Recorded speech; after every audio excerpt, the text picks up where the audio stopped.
This is Dr. Dan Darko in his lecture series on the prison epistles. This is session number 8, Introducing Philippians.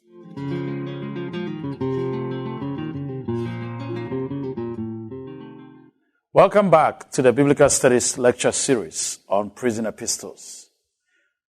Beginning these lectures, we have looked at the general introduction and we have covered Colossians. Now we are going to look at Philippians. And as we begin Philippians, it will be important for us to know the context of Philippians. So let's go back to some of the early material we would like to look at in terms of geography. If you remember very well, or even perhaps you know a song about this, come over to Macedonia and help us. When Paul had that vision or dream, he moved to this part of the world that is called Macedonia. This will become a very important area in the history of the world. Macedonia is a region and not a town.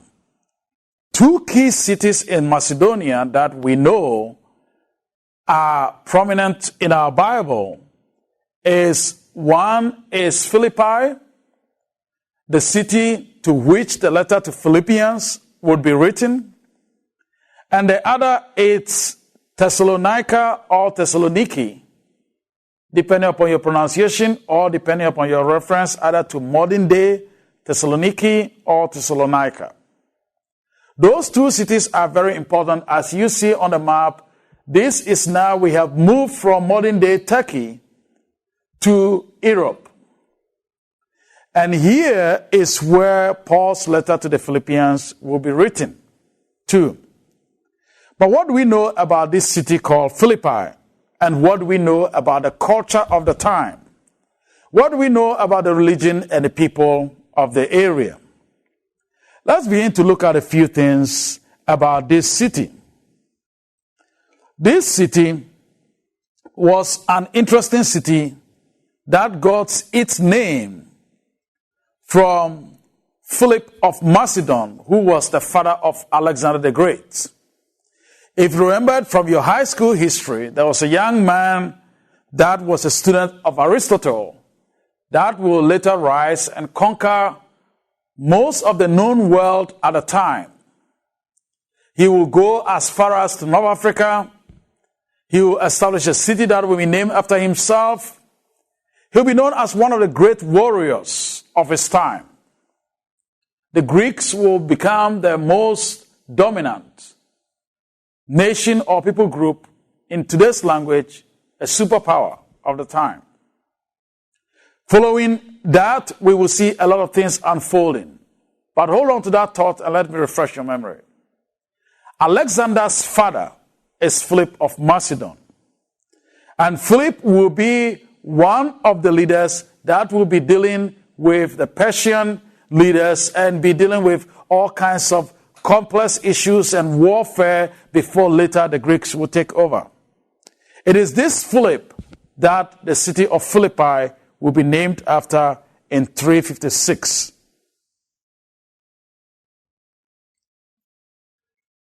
This city known as Philippi was the first Roman district, or it was the first of a Roman town, a Roman colony in that area.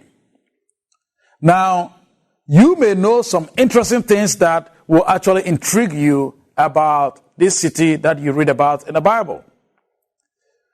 If you are like me, I like Julius Caesar. I like those lines, French, Romans, countrymen, lend me your ears. I like to hear names like Brutus, Cassius, Casca, and others. You want to know that actually this was a place where Mark Antony and Octavian defeated Brutus and Cassius, where Julius Caesar was assassinated. And so this has all kinds of elements to this city, and I'll show you in a moment how this is going to affect the landscape by the time of Paul. We know that when the Romans later took over this city, they will give this city an important status in Roman jurisprudence or law. They will accord Philippi what was known in Latin as Ius Italicum. Ius Italicum comes with so many benefits, but it also comes with the city being deemed a Roman city run by Roman laws, Roman customs being practiced or encouraged, and a lot of attempt of what in government we call a polity of assimilation, where Romans would like to assimilate as much as possible to change the Greek culture of the city of Philippi and make it more Roman for the most part. We know that by the time Paul will be involved or will be in this city and later write to this city, a lot are taking place. Latin had become the main language of the time. And the citizens enjoyed full Roman citizenship. So think about living in Philippi by the time of Paul. You were born Greek, and you are not just an ordinary Greek. You live in a city named after the father of Alexander the Great, one of the great heroes of Greek civilization. Now you live in a place where, by birth, you are given Roman citizenship. It is no wonder you will see, as we look at Philippians, that actually Paul will begin to steer the church's attention to the fact that another citizenship is the most important. The heavenly citizenship is perhaps more important than the dual citizenship that they have, Greek or Roman, in a city where people are obsessed about citizenship. And actually those who are not citizens are not likely to feel welcome because there is a lot of pride, a Greek pride, the pride that comes along with Roman citizenship as well in this city. We don't have a lot of evidence to suggest to us that there were a lot of Jews by the time of Paul in Philippi. But if you were reading between the lines from what I was saying earlier, you would notice that this should not come as a surprise at all. Because if these people are so prideful about their citizenship, and Greek and Roman citizenship is the order of the day, and things are being run so much like Rome, then this place could be hostile, I should say, and friendly to foreigners more than Rome. Because they have something of Greek to protect or to be proud of, and now they have something of Roman to protect or to be proud of. So foreigners can come and enjoy all the great business transactions, excitement, rich culture, and all the activities in Philippi. But one thing for sure, we don't have any evidence of a Jewish synagogue in Philippi, which is something that would have happened if there were a large number of Jews in the city. So scholars tend to have this consensus that if there were any Jewish population at all, it must have been a very, very small group of Jews to the extent that we don't have traces of their presence in the archaeology or the landscape as we have today. To live in Philippi, I think O'Brien tries to characterize what was going on there with the status they had. With Ius Italicum, they have the right of purchase. They have the rights of ownership. They have right of transference of property, together with rights of civil lawsuits, with privileges including in the Ius Italicum. Philippi itself was modeled on the mother city, Rome. It was laid out in similar patterns. The style and architecture were copied intensively, and the coins produced in the city bore Roman inscriptions. Now, this was a city that was already thriving. So imagine Alexander the Great. He became a world leader influential with all the problems he had and his early death. But this is where his father's heritage and his father's, his father's pride should be residing. It's named after his father. So the city was developing fairly well. But when the Romans came in, they tried to change the architecture. They tried to make it a mini Rome. They wanted to make it a place where Romans will feel at home and turn the Greeks, turn their pride upside down. That actually now they can concede their culture and actually make Roman activities dominant in this city. Ius Italicum was a privilege but also a sword. But citizens of Philippi are going to just take advantage of both of their citizenship and enjoy it. Hansen put it this way in his commentary on Philippians. Since it was a Roman colony, the citizens of Philippi enjoyed all the privileges and rights of Roman citizens. They were exempt from taxes and governed under Roman law, the Ius Italicum. Philippi was modeled after the mother city, Rome. Rome, arches, bathhouses, forums, and temples dominated Philippi at the time of Paul. As far as religious activity in this time is concerned, just imagine if a lot of Roman activities were going on in the city, then definitely they will also have or experience a lot of religious activities to that effect. We'll see that Greek gods and Roman gods will be worshipped. I should perhaps pause and state that in the ancient world, atheism was rare. It was more of polytheism that was common. People like to worship several gods, whichever god that could actually do their bidding. If you're a farmer, you want the god of fertility to help you to do well. And if you're a farmer and your wife wants to have more children, you also want to see the god that is able to help her to have more children. If you want to be more successful in XYZ, you try to consult the powers that be that are able to help you. That was the culture of the time. So having Roman gods, Greek gods was just the norm of major cities by the time of Paul. In this sense, Philippi was not an exemption.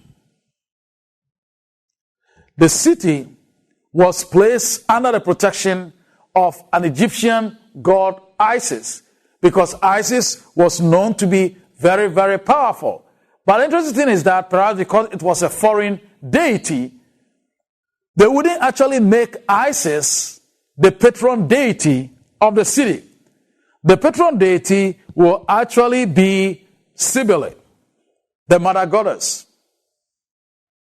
Having a patron deity is not unusual in the ancient world. You want to know that it was rather common that every city had a patron deity and have several other deities that are active. When we get to Ephesians, I will give you some indications about the context, and you will actually get to know that it is not uncommon at all. That is to say that Paul did not go to a city in which religious activity was minor. But that was not the only thing that was prevalent there. Inhabitants also practiced magic and astrology. We know that there's so many evidences. In modern day, we have a whole collection in a big book form, what we call the Greek magical papyri, that informs us about the magical tests that were used in the ancient world. Magic was common. In fact, astrology was even more common. Now, where you have Romans, it becomes very interesting, because magic and astrology had become so prominent to the extent that the aristocrats will hire foreigners who were good in magic and others to come and reside with them. In Roman history, there are stories about emperors who were suspicious about foreign astrologers and magicians and how they are working in town, and so issue all kinds of edicts to try to deal with them when they in themselves are harboring some of the good ones in their own camp. They get exposed, and the philosophers try to deem them hypocrites to that effect. We know that magic and astrology was common. Paul came to this city to do ministry. And here we know that Paul will make significant influence or contribution. We know from the accounts of the book of Acts about how Paul came here. And before I get there, let's just take a walk through Philippi today. Roman city, a lot of pagan activities, modeled after Rome by the time, a lot of civilization. But civilization doesn't mean people are less religious. And so let's just look at some of the things that may interest you. If you went to the site today, you will see things like this. Some of the site's excavation. You will see the landscape. You will see some columns still standing. You become aware that the place was quite developed by the first century. Perhaps another view of the center of town. You begin to see that the center's architecture was quite busy and dominant.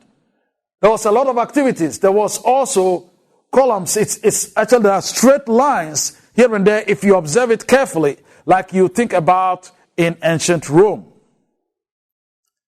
Let me just show you something that my students find very interesting.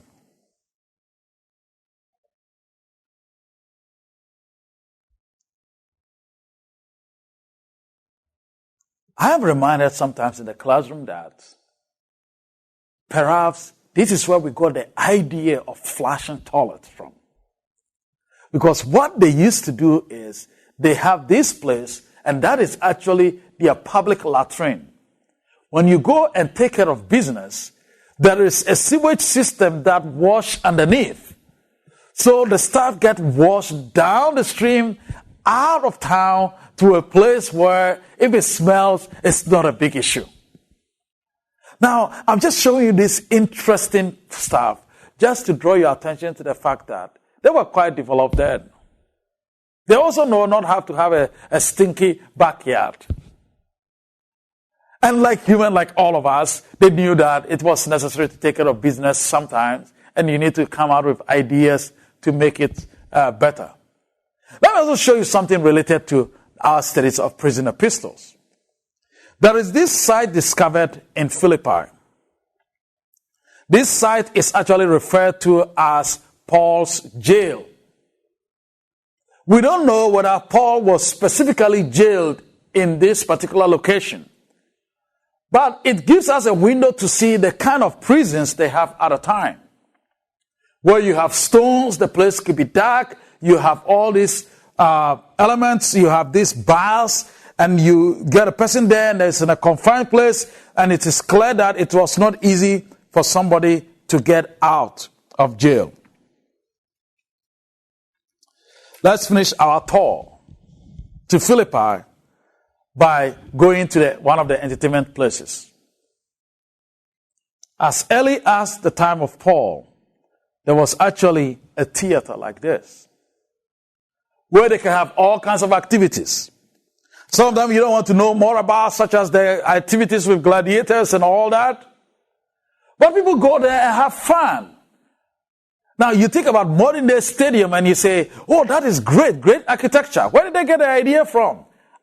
Sometimes I look at the Roman Colosseums and I look at some of these stadiums and I would say, they were doing it back then. That is to say that we are not dealing with a people or a community of Christians who are so dumb, so uncivilized, no next to nothing, and so think Christianity is one of the things that you do when you don't know much. Some are intelligent people. Of course, Paul himself was well educated. There were business people in this church, as I will show you. Perhaps you may have forgotten some of your interesting reading from the book of Acts. So since we are talking about Philippians, why don't we go and then read about what Luke has to say about Philippi?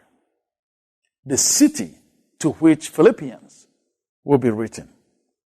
Let's look at Acts chapter 16 from verse 11 and take note of some of this background. So, setting sail, look right, from Troas, we made a direct voyage to Samothrace, and the following day to Neapolis. And from there, we went to Philippi, the city we are talking about here, which is a leading city of the district of Macedonia and a Roman colony. Paul has the history right. We remained in this city some days. And on the Sabbath day, we went outside the gate to the riverside where we supposed there was a place for prayer. And we sat down and spoke to the women who had come together. It interests you to know. They got opportunity to talk to some people. And there was some women who were together that they were able to interact with first. One who heard us was a woman named Lydia from the city of Thyatira, that is from Asia Minor, modern-day Turkey, a seller of purple goods, who was a worshiper of God. The Lord opened her heart to pay attention to what was said by Paul. And after she was baptized, and her household as well, she urged us, saying, if you have judged me to be faithful to the Lord, come to my house and stay. And she prevailed upon us. So one of the early converts in Philippi was Lydia. As we were going to the place of prayer, we were met by a slave girl who had a spirit of divination and brought her owners much gain by fortune telling. She followed Paul and asked, crying out, these men are servants of the Most High God, who proclaim to you the way of salvation. And this she kept doing for many days. Paul, having become greatly annoyed, turned and said to the Spirit, I command you in the name of Jesus Christ to come out of her. And it came out of her at that hour. Notice what was going on here. It was a place where there's a spiritual activity. I just told you, there were magic, there were astrology, there were all kinds of pagan practices. And somebody was practicing divination and making good money as a result. But when her owners, the slave girl owners, saw that their hope of gain was gone, they seized Paul and Silas and dragged them into the marketplace, which image I showed you earlier on, before the rulers. And when they had brought him to the magistrates, they said, these men are Jews, and they are disturbing our city. They advocate customs that are not lawful to us as who? As Romans to accept or practice. Guess what? This is a Greek city, but they had become Roman colony, and they were expressing their pride as Romans before the Roman magistrate. The crowd joined in attacking them. And the magistrate tore the garments off them and gave orders to beat them with rods. And when they had inflicted them with many blows upon them, they threw them into prison, ordering the jailer to keep them safely. Having received this order, he put them into the inner prison and fastened their feet in the stocks. Wow. So Paul and Silas will be thrown into jail. But guess one of the things that will be happening as a result? You think they're supposed to be sitting down there and say, now we have been to a city called Philippi. We have got some converts. We are told they met some women there.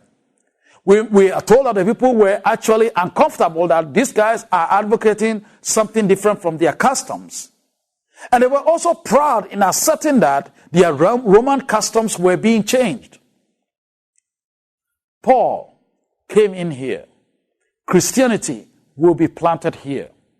And it is here that later Paul will express and give us a clue into the understanding that actually this church in this city, having a lot of major women playing in this church, actually active in this church, will be one of the church that he loves most. This will be the most friendly letter Paul will write to any church called Philippians. Philippians in the book of Acts. One of the things we observe with Philippians and Philippi, as mentioned in the book of Acts, is that nothing in Luke's account conflicts or contradicts what we read, both in the text and in the history of their development.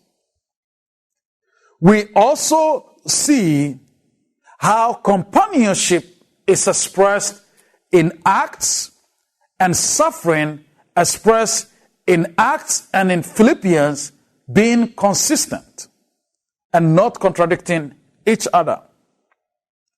One of the other features we observe looking at Philippians and the book of Acts is the fact that Lydia, the businesswoman from Thyatira, was a prominent figure who was going to be of great help to the church in Philippi. So now we have known something about Philippians and the culture of Philippi, and we have now began to understand how Christianity entered this culture. How women gathering gave opportunity to Paul, and how Lydia invited them to her home. The church is born. Paul will be jailed, this time not in Philippi, but in Rome. And he will write from Rome to this church. Let's read what Hansen has to say about this conversation with Acts and Philippians. In the account of Paul's visits to Philippi in around AD 49, Acts captures the essence of this historical background by describing Philippi accurately as a Roman colony. Residents in Philippi expressed their pride in their Roman citizenship by accusing Paul and his associations of advocating customs unlawful for us to Romans to accept or practice. Acts 16, verse 21. Paul's complaint that he and Silas were treated unjustly as Roman citizens was an important factor. And I'll draw your attention to that in a few minutes. And it also points to the higher regard for Roman citizenship in the Roman colony. One of the benefits of being a Roman citizen is you cannot just be tried and treated in a way that is not right or appropriate. And Paul, when he is in trouble, likes to fill up the right plugs. And though he will say, I am a Roman citizen. Roman citizens don't get scourged. And so that is going to work in his favor. And Hansen is drawing attention to the fact that if you look at all those actually go on to show that indeed what we have in Acts and Philippians are consistent with each other. If we look at Acts 16 verse 6 to Acts 18 verse 5. I would not be able to read that here, but I encourage you to take a look at it. It tells about early Christianity in Philippi. And you'll see how the church is developing in this context. And you begin to understand some of the background I gave you earlier. This is not an easy place. There's a Roman influence, but there's also a lot of religious activity. There's a lot of mystical components in the way people live their lives. There was also a lot of business enterprise in this city. The church will be meeting in Lydia's home, as we were told by Luke. women will play significant role in this church. And we don't want to underestimate the role of women in the church. Women in the Philippian church and their role here are going to be so significant that when later we think about 2 Corinthians, Paul writing 2 Corinthians, Paul is going to brag about the fact that of those churches he worked with, it is the Macedonian churches. We only know the Macedonian churches as the Philippian churches and the Thessalonians. They will be so generous in supporting Paul, even out of their poverty, highlighting the relationship he has with this community. Perhaps when you have more women in the church, there tend to be more generosity. Modern day pastors will tell you that. When the women come to the missions house, they normally come with something. The guys may not even come there. But please, if you are a pastor following this study series, don't lean towards the women so that you get more gifts. That's not the point being made here. The point being made here is the church was generous. There were a lot of women in the church at the early stages, and they were going to develop very good relationship with Paul. And Paul is going to write elsewhere showing the strength of the relationship he developed with the church in Philippi.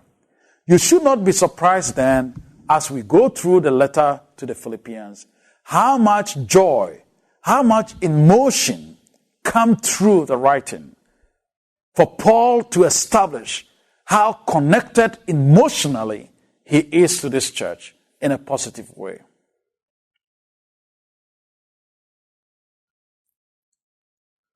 Looking at the letter,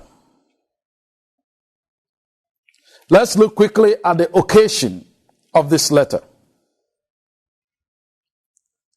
If we have this general background, what other things could be driving Paul to write this letter?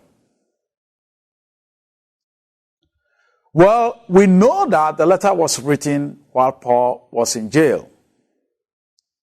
And we also know that this is one of those letters that was never disputed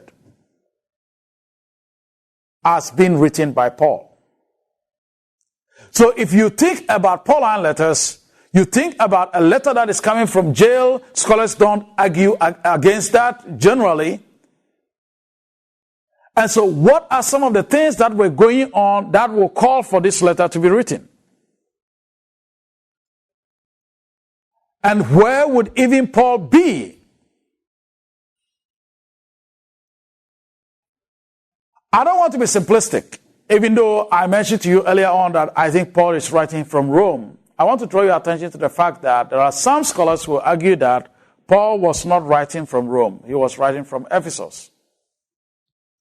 Others argue that he was writing from Caesarea or Caesarea, depending upon how you pronounce that word. Most scholars, increasingly so in the past 10, 15 years, argue for Rome because the evidence points in that direction, and the imprisonment accounts we have about Caesarea and Ephesus are so much so that, or maybe so scanty, I should say, that we cannot attribute these letters coming from that. The evidence just don't match up, and it's a complicated way of unpacking how you decide this one or that one. But the evidence seems to point directly to a letter that is written from Rome. So something to note here. If Paul is writing from Rome, from Roman jail, he's writing to a church that is based in a Roman colony. That is going to affect the language sometimes that will be used in Philippians. To the extent that some of the words he will be used in Philippians will be words that Paul will never use elsewhere. That seems to suggest to us that Paul knew his audience. And he's based in a context where he knows that this is a language only those in Philippi will understand. And it's also a language that is readily available and readily on the mind of someone who is incarcerated in Rome. Some have argued for Ephesian imprisonment. because they think the proximity is close, but the proximity argument still falls short in many ways. So, for the sake of this lecture, let's assume that Paul is writing this letter from Roman jail. What is the purpose of the letter? In other words, why was he writing this letter? Well, he was writing this letter because Epaphras or Epaphroditus was going back. And as Epaphroditus was going back to Philippi, there was opportunity for Paul to actually send a letter to a church that he deeply cares about. So Paul writes here to inform his dear friends about the circumstances of his imprisonment. He wanted them to know the conditions in which he is in Rome. He wanted them to know some great people who have been of great help to him. He wanted them to know that indeed the church in Philippi had not stopped being there, and he deeply appreciates that. He also wants to warn them against the dangers that are being posed by some missionaries that are likely to visit the church. These are Jewish missionaries who are planning to visit the church. Paul wanted to warn the church to be aware of their presence. Because when they come, we know from Paul's other letters that when these Judaizers come, they come in to cause commotion to Paul's gospel. What is Paul's gospel? Well, in Christ, Jews and Gentiles can together become a people of God and find salvation. Well, the Judaizers will come in and say, maybe, that is true, but maybe the Gentiles have to observe some Jewish traditions in order to qualify. So if you are familiar with Galatians, you know there are issues of circumcision and all activities there. As in this lecture series, we talk about Colossians. You realize that issues of Sabbath and all kinds of things, festivals and moon and all these angels and all those, some Jewish mystical components were all present there. That is a common theme when Judaizers come to undermine Paul's ministry. And here, we don't seem to think that there were already these guys in the church causing the problem. But it seems that Paul anticipates that they will come. And he's trying to actually help them to build defensive walls against their influence. So definitely, those who will come trying to have a Jewish propaganda should not be able to have a place if the people receive Paul's letter and take Paul's word seriously. Paul writes to summon the church to stand firm, to stand fast, using the language he used specifically that we will look at when we start looking at the text. He calls for unity. And for Paul, he even goes to a point where he will use language calls for a radical change of mindset to be able to help them to actually ward off any of the things that these potential Judaizers may bring into the church. Paul's other purpose is to promote joy, positive spirit in the face of suffering. I mentioned to you that this is a church that really loves Paul. They care about him. They have very good relationship with him. But all this while they know that he's in jail. They even know one of their colleagues, Epaphroditus, had access to Paul. Some of them have come, even when they came to Rome for a visit, look for Paul to find him. And so obviously they were uncomfortable about the situation and really worried about their friend who is in jail for the sake of the gospel. Think about this context and Paul turning around and say, don't feel sorry for me. I want you to rejoice. I actually want you to rejoice because I am suffering for a good reason. Paul wants to turn around, being the one incarcerated, to create a positive vibe, encouragement, vibrancy for the Christian community, so that they will be willing to stand firm for the gospel, and they will be ready to do all that it takes to stand and be faithful, even if it means going to jail, to keep that spirit alive. One other area that is not obvious, that scholars have not emphasized, that my own research focuses on this, and I try to point out very often, is the way Paul uses kinship language to actually show solidarity. Paul wants to make the church understand that they are a family, they are a community, they are a people who believe that God is their Father. They are brothers and sisters who need to be together, who need to live together. Kinship is one of the key things. In fact, I have argued elsewhere that kinship is one of the languages that Paul uses to foster solidarity in the church. Here, he purposely employs that language to make sure they understand that the relationship they have are not a bunch of strangers hanging around temporarily. They are brothers and sisters with a common destiny. If you have a quick glance through that letter, you may see some of the references in chapter 2, verse 12, in chapter 4, verse 1. 3 times in these references, he refers to them as beloved. And then he refers to them as 7 times as beloved brothers. He portrays them, and sometimes he even wants to make himself come across as like a kind of parent figure to them, so that he can appeal to that sense of relationship. Before we go into the letter of Philippians, you may want to ask, what makes Philippians different with other Pauline letters? Or are there any difference?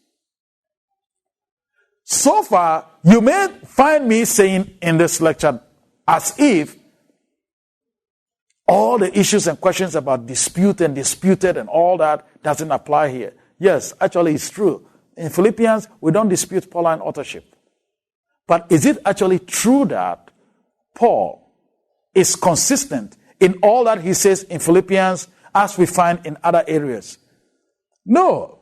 There are some language differences that you may find, and there are some patterns that you may find that actually shows you that there is some kind of distinctives about Philippians that are noteworthy. In Philippians, for instance, there's no clear reference to the Old Testament at all. In other letters of Paul, we have references to Old Testament texts. In Philippians, we don't.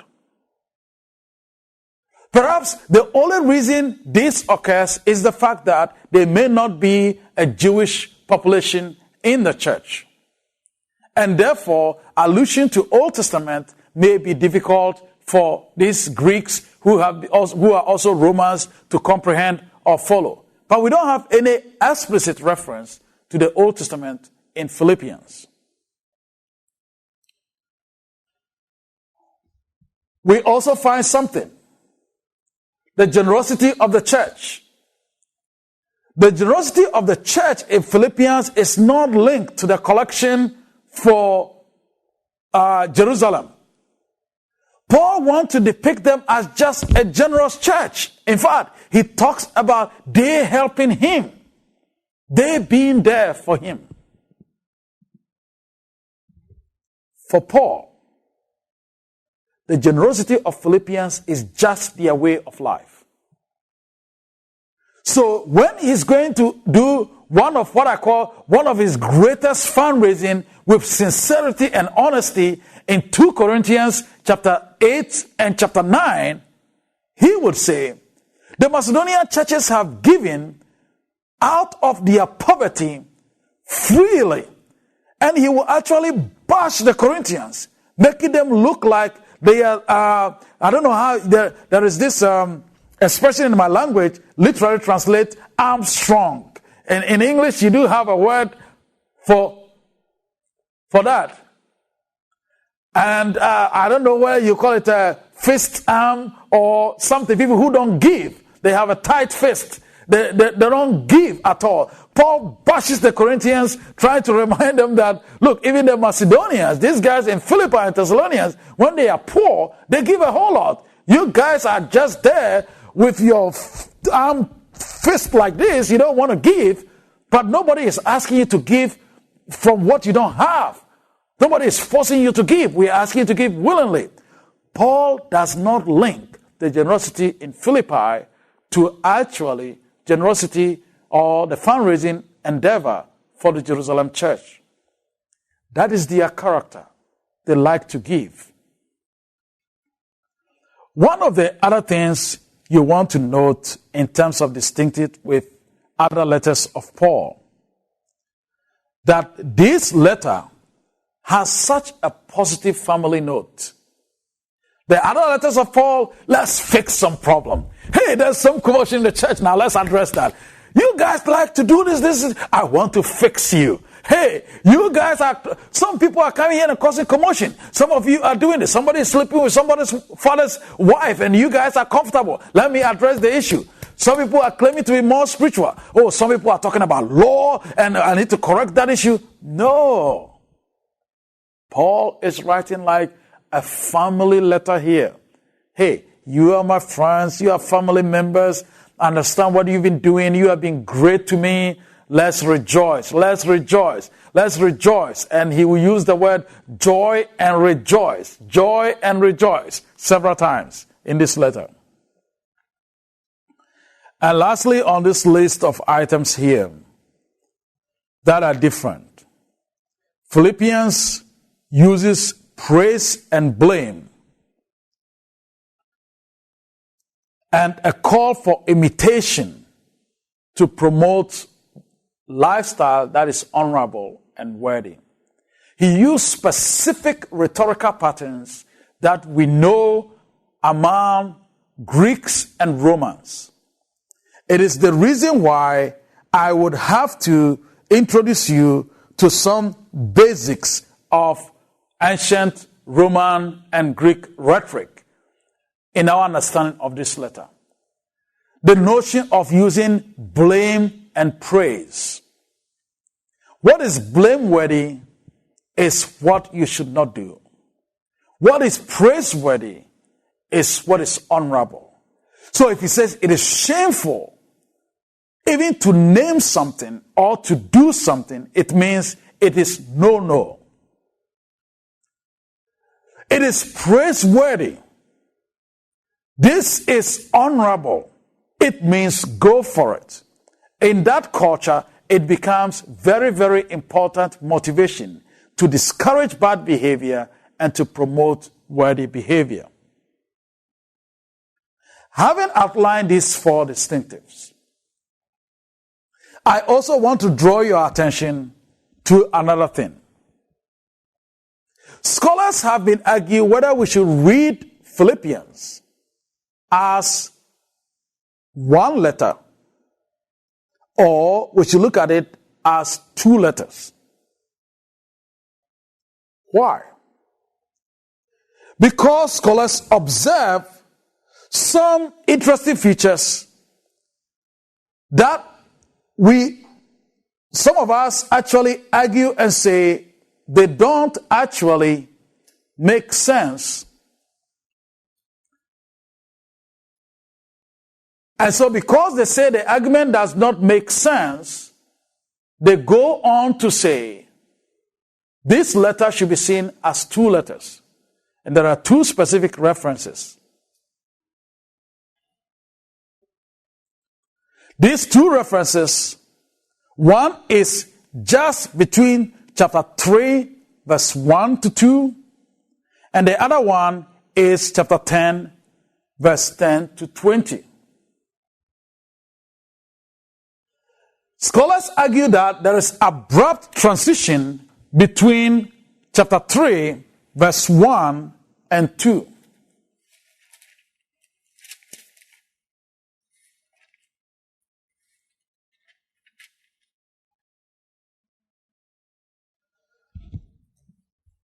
Verse 1 reads, "Finally, brothers, rejoice in the Lord.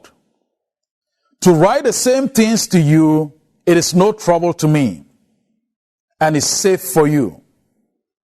And then verse 2 out of nowhere starts like, "Look out for the dogs. Look out for the evildoers. Look out for those who are mutilators of the flesh." And scholars argue that this radical break is actually indication that one letter ends and another begins, or some form of interpolation is taking place. Or they'll go on to argue that from verse 10 of chapter 4, the delayed greetings are not something that's supposed to be typically Pauline. So somebody put it there. Well, this is the thing. Scholars like to argue about everything and anything. By the way, we need to do this for a living. And so that's what we do. It is true that in ancient Greek rhetoric, that is actually a powerful rhetorical strategy. To develop one theme, let it go on, and as the people following you, you just stop and change the subject and drive home an important thing you want them to stand on or to avoid and to come in quickly. So the very time that you get their most attention, you sneak in the urgent material that you want to make sure they stick to. So we are now discovering more and more that rhetorical strategy from verse 1 of chapter 3 and verse 2 is not supposed to be awkward. If we are not dealing with Paul, that should not be an issue if you are dealing with any ancient Greek text. On the question of chapter 4, verse 10 to 20, it is just an interesting remark. If I am deciding to give greetings or something later on, what is the problem? Does Paul have the permission to do that? Well, in scholarship, you can't make such a very simple argument. So this is how we handle things like this. If we find a text that is strange, we apply a particular discipline in our field of scholarship called textual criticism. In textual criticism, what we do there is to try to apply certain strict criteria to determine the originality of a particular text and potential additions or omissions. Some of the additions, we have used the word interpolation for them. Scholars who have argued for Philippians chapter 4, verse 10 to 20 being interpolation, make strong case. But they cannot make a strong case on the basis of our standard agreed method of establishing what is credible and what is not, namely textual critical studies or text criticism. So that leaves that argument fairly weak. It is just saying somebody is saying something and I'm reading it. It doesn't make sense to me. And because it doesn't make sense to me, I think the person didn't say it. It becomes a weak argument. That is why I like what Ben Witherington has to say regarding that particular argument. He writes in his fairly recent commentary on Philippians, "We have no historical evidence that ancient scribes edited letters together in such a poor and piecemeal fashion. In fact, we do have any historical evidence at all that we don't have any historical evidence at all that scribes edited personal letters." And Witherington says, "I know none." And sorry for my typo on the screen there. So yes, there is this debate, and nowadays the debate is dying off, but I want to draw your attention to that because the debate is alive, especially when we are dealing with scholars that lean more towards the liberal side. They want to discredit Philippians and say, there are two letters. And because there are two letters, we don't know who wrote whom, and somebody actually came in and edited them. Do you want to call them Paul? We have no evidence whatsoever to suggest that somebody has two letters that edited them.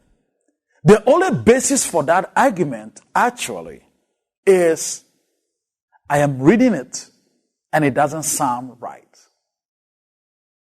Is that really a strong argument to make? So let me just end this with you as far as the interpolation discussion is concerned on this lecture. No contextual evidence or manuscripts or otherwise support the theory of interpolation. 2, the theory rather contradicts the mode of operation or the method of operation of what we know about reductors. Reductors of material rather try to smoothen things up. They don't make things more awkward. So that argument rather contradicts what the basis of the argument is.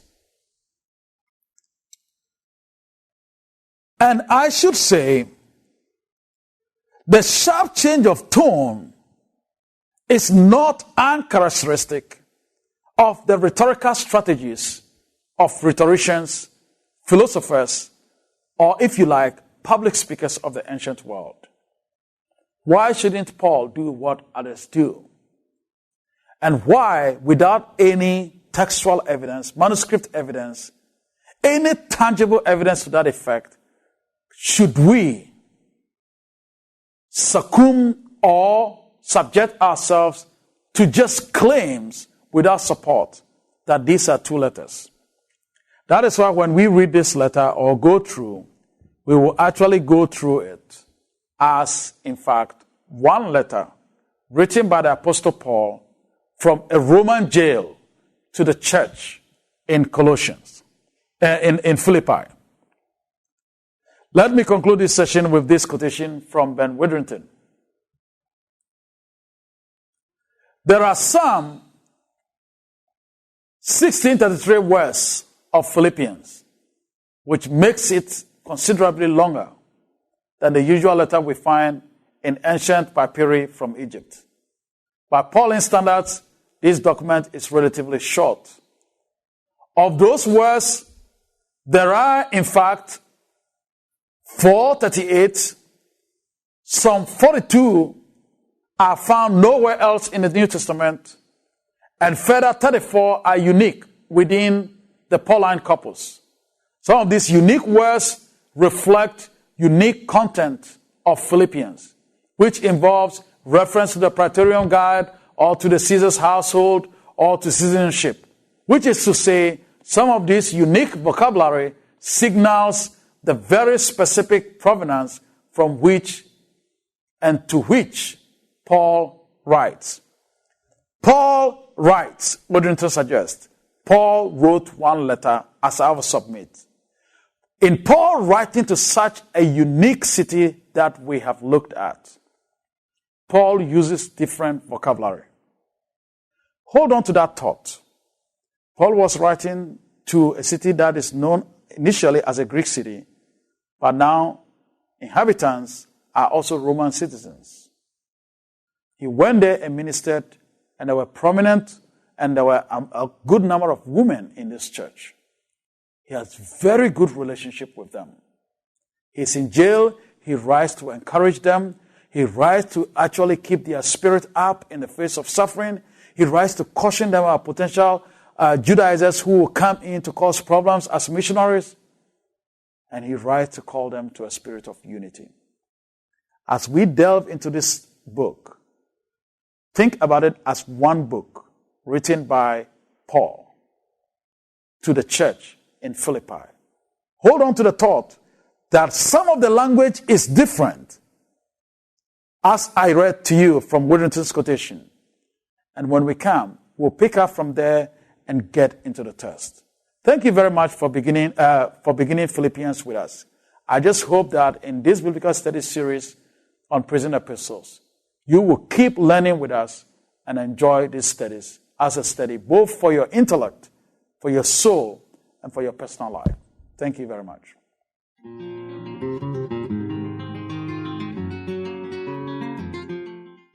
This is Dr. Dan Darko in his lecture series on the prison epistles. This is session number 8, Introducing Philippians.